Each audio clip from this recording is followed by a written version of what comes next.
Hello, I'm Jamie Edwards, Director of the NCTTA, and please accept this brief video outlining Ecco updates for October the 12th and our coming week. We've spent the past week approving non-core intervention profiles, and we've learned a lot. This coming week will be a continuation of some of those intervention approval processes. And we really wanted to share with you a more concrete timetable, some lessons learned for the past week, and a few things to look forward to. So let's take a look at the computer screen and go through a couple of items quickly. Thanks. Okay, let's take a look at where we've been the past week and what's coming up for the coming week and the next couple of weeks, to be honest. We're currently in this green staging point for Ecco. Our first column, since October the 5th, last Monday, we've been asking providers to enter non-core interventions, meaning creating those non-core intervention profiles. We want all providers to create their non-core before they move on to any of the other intervention profiles. What do we mean by non-core?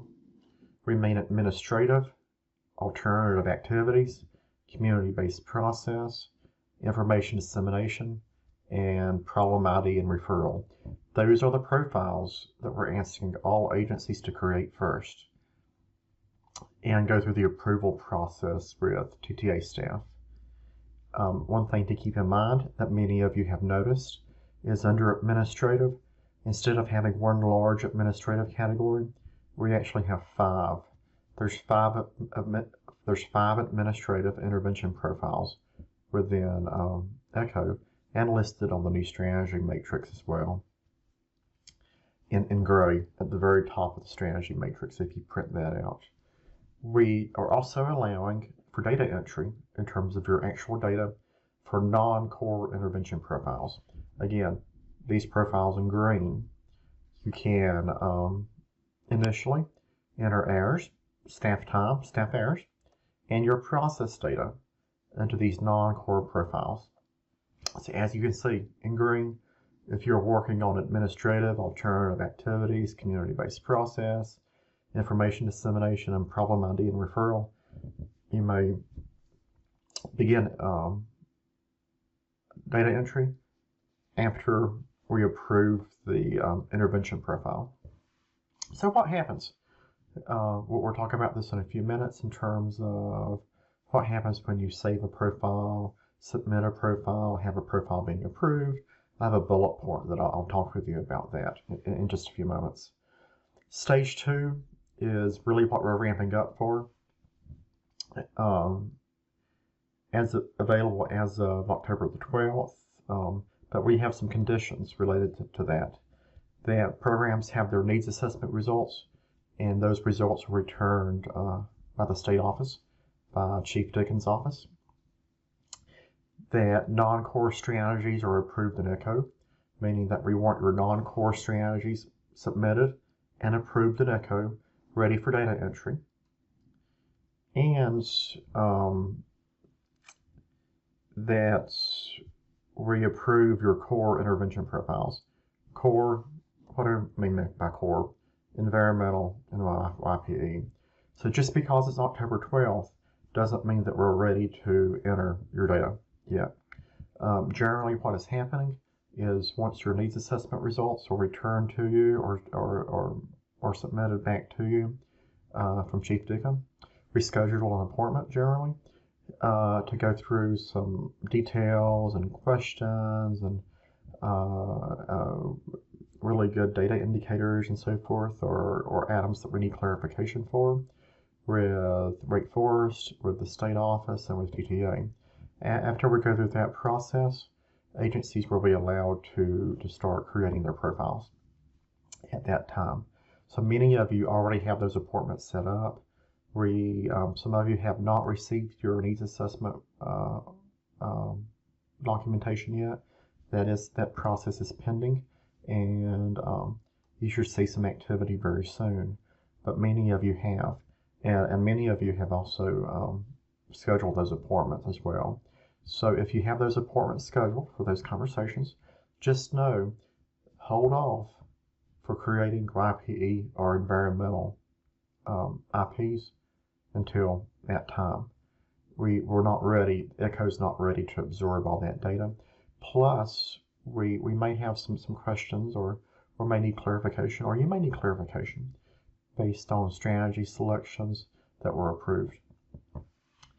When we do get to this stage 2 of approving environmental and YPE, you will then be able to enter data as well.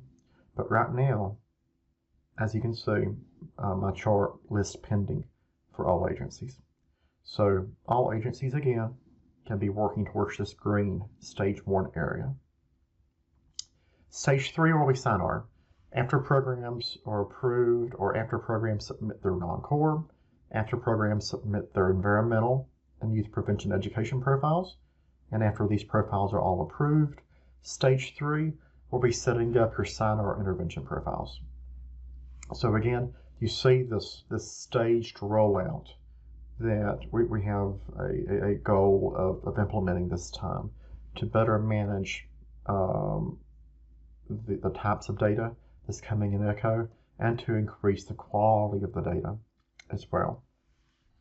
So in the meantime, if I make my screen just a tad bit smaller, you will be able to see how we're rolling things out. If you have not started stage 1 non-core profiles, need to at least start working on those profiles and submitting those for approval. But we do have a few things that we happen to be tracking as part of our planning process, and as part of lessons learned, and items we just want to remind people of. That there are some community-based process or information dissemination strategies that are frequently or must be tied to environmental activities. In those respective cases, we will not be approving those intervention profiles until your needs assessment findings call. So we ask you, you can feel free to submit the profile, but that we will not approve them until after the actual call. We are also asking, I mentioned this already, all agencies must enter and receive approval for non-core strategies first. So if agencies wait to enter all their IPs until after your needs assessment call with Chief Dickens' office in Wake Forest, that's okay. You can do that. But just keep in mind we will be approving your non-core first, irregardless. So if you want to kind of get a step ahead and start creating a good flow, I would suggest entering those non-core and not waiting. A couple of items we have tracked the past week. Ecco did experience a decrease in server efficiency late in the week, especially Thursday and Friday. You may have seen slow response times, or perhaps some screens not generating correctly. We investigated and provided additional resources to the system in terms of bandwidth, and hopefully those issues have cleared up.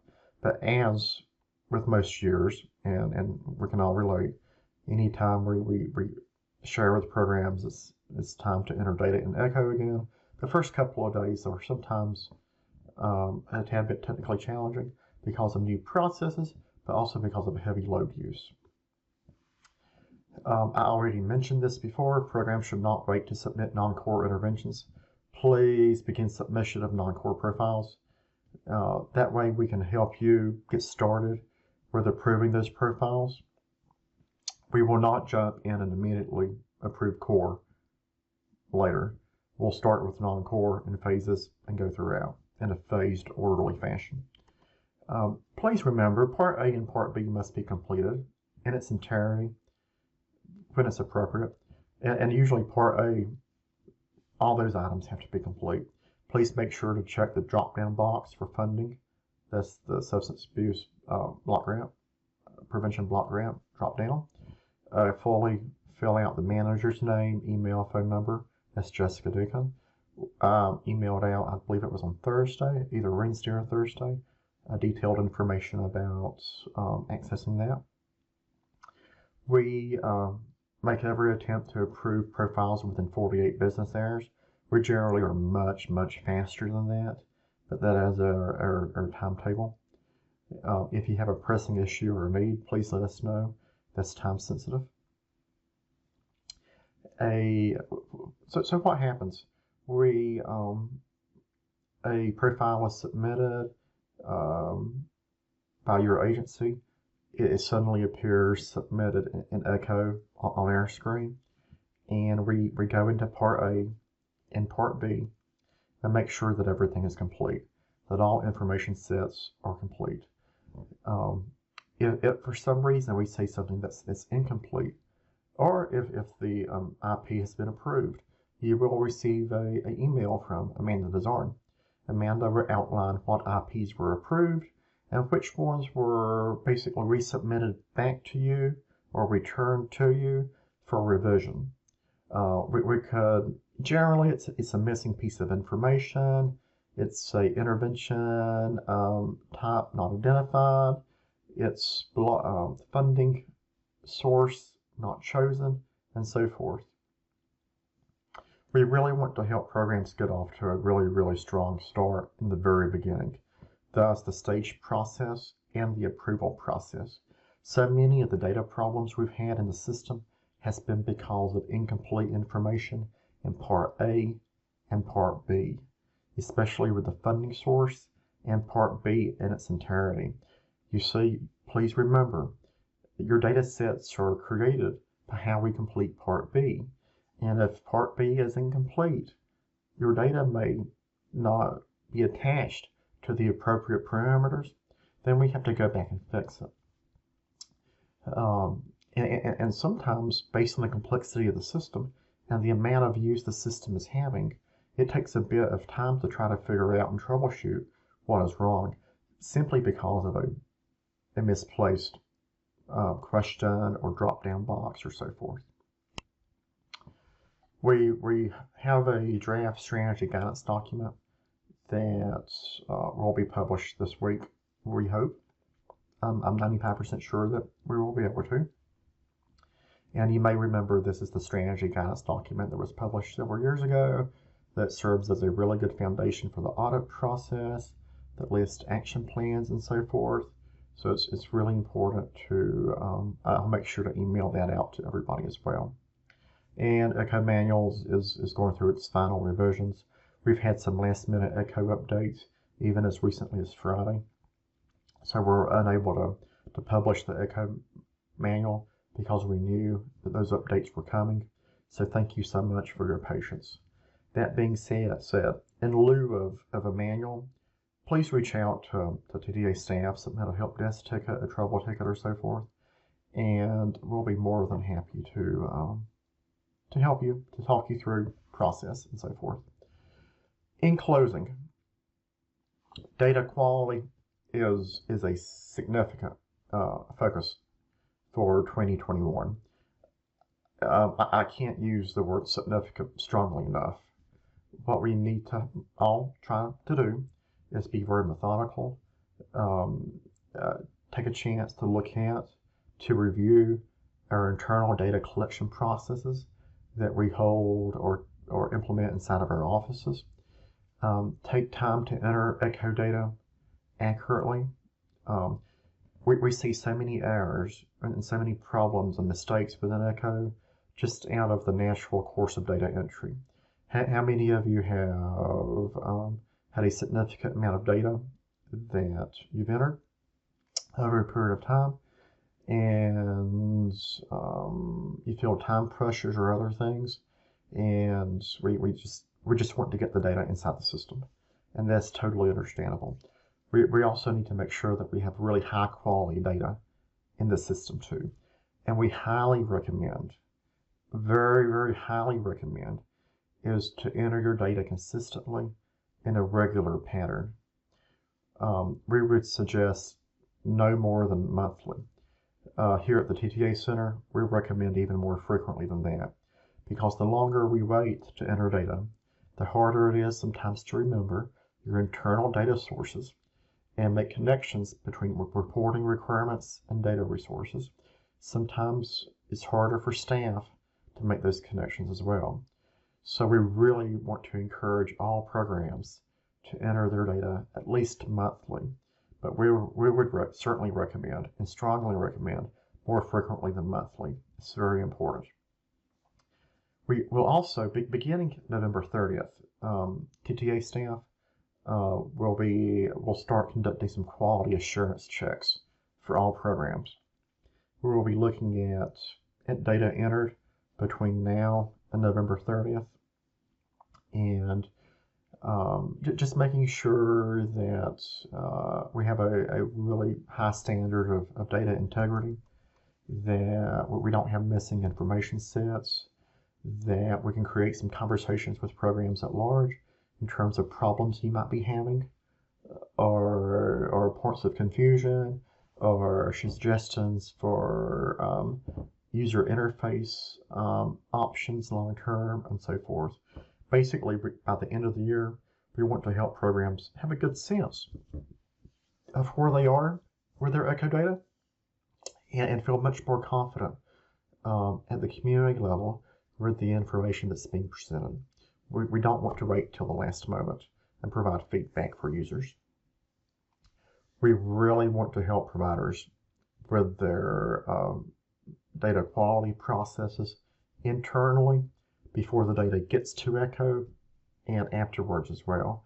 One of the things I say in the office frequently is your data collection process internally every day, day in and day out, when you provide services in the field, is probably even more important and even a greater indicator of the type of data that we put into the system. Because if we don't have a good handle of the data before it goes into the system, then our data that we have in the system will not be as high quality as it needs to be. And having really high quality data is extremely important. So let's work towards that together as a state. We really want to encourage programs to reach out to TA staff, to either myself or Amanda. Amanda's taking she's leading the process more than anyone internally for us, and has daily conversations with the state office, with the programmers, with state contractors, and so forth, to make sure Amanda has a really good perspective of seeing all the spokes in the wheel that's turning. And so has a really high level of expertise and experience helping providers with questions and processes and problem areas. When in doubt, and we've seen this the past week especially, prior to the past week, but especially the past week, when in doubt, contact us. Let's schedule a phone call. Many items that the IP screens look very similar, but can be very different at the same time. If you only hit complete or click on save in your IP profile, but don't also click on submit, then that profile is not submitted to us. You may have questions about why we're rolling things out in a staged process. You may have questions about why we returned a particular intervention profile to you or a neighbor, and you want to make sure that you don't make the same error. Or maybe it was a system issue that everything was correct when you submitted it, but maybe there was an internet slowdown or something. Or maybe a button doesn't work as expected. All that to be said, we can say we believe without a shadow of a doubt, and we know from experience, the more communication and conversation we have with providers, the easier we can make things. Even before you start the process, we'll be happy to spend a few minutes and just walk through the screens with you, those intervention profile screens initially, and talk about the slight differences that we have this year compared to last year, and a few things of what to expect in coming days and weeks as well that may impact your data entry. So, let us help you. That's certainly the mantra we have. Thank you so much for watching. Apologies for such a lengthy video, but let's have a good week, and we will continue to send out at least updates twice a week for the next couple of weeks as well. Thanks so much. Take care.